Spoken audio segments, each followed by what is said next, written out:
right, welcome back. This is going to be on Leetcode 3, longest substring without repeating characters. So as you would imagine, they give us a string and they want us to return the longest substring with all unique letters.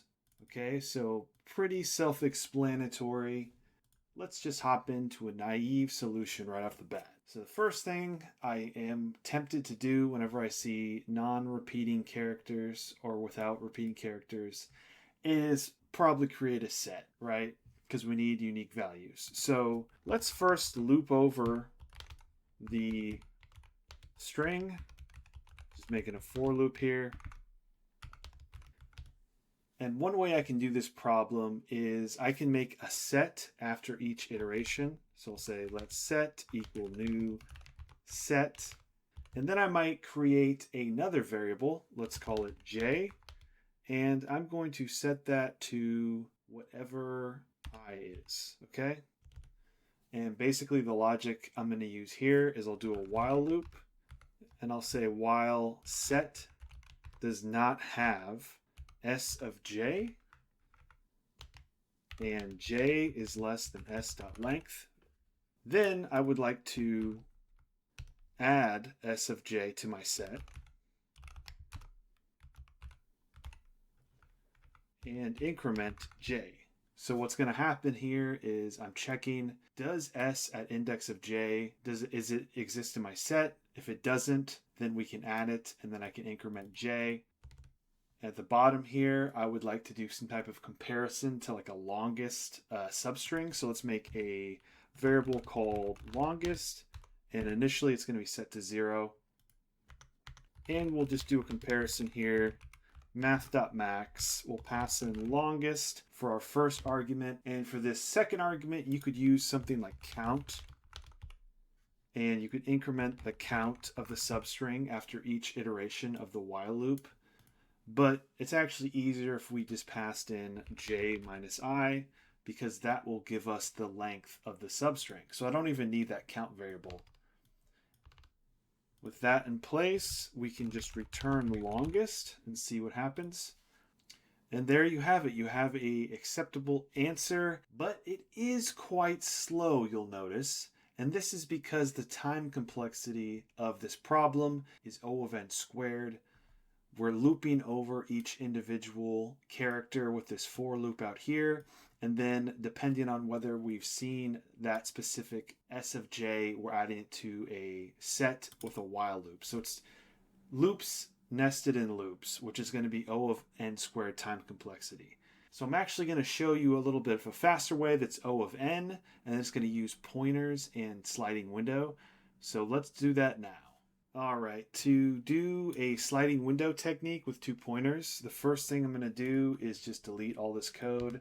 I can leave the longest variable because I'll need to use that later. I'll make another variable called set and just make it a new set.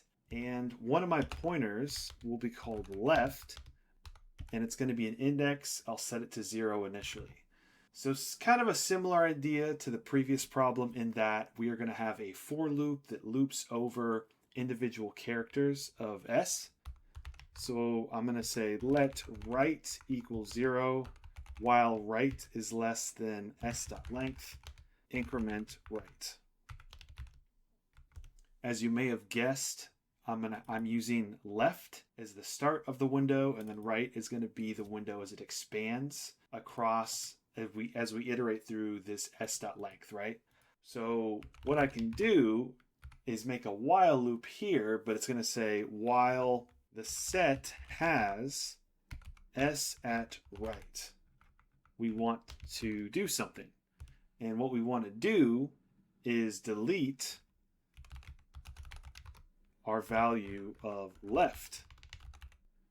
And then to finish expanding, or I should say contracting the window, we want to increment left index. Essentially what we're doing here is we're saying, hey, if this value already exists, if it has this current value that we're looping over, then we know we need to delete left to get rid of an appropriate length, pretty much, to keep our set the correct length.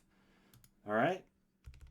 Now, right after this while loop, we can do our longest comparison. So we'll say longest equals math.max, pass in, pass in longest here. Kind of the same idea as before where you're doing j minus I, but this time we're doing right minus left. But because left is at index 0, or both of these start at index 0, we need to add a 1. Otherwise, it'll be off by 1, the length will. Okay, cool. And from there, we can just add whatever s at right is. All right, and then let's return longest to see if it works. And there you have it, a much faster solution. This is an O of n time complexity. Same concept where we're looping over the string, but we're using these 2 pointers of a left and a right, and we can manipulate the left by deleting it every time a right value that we've seen before appears. Okay guys, I hope you enjoyed this video and found it valuable. If you did, make sure to like and subscribe. I will see you in the next one.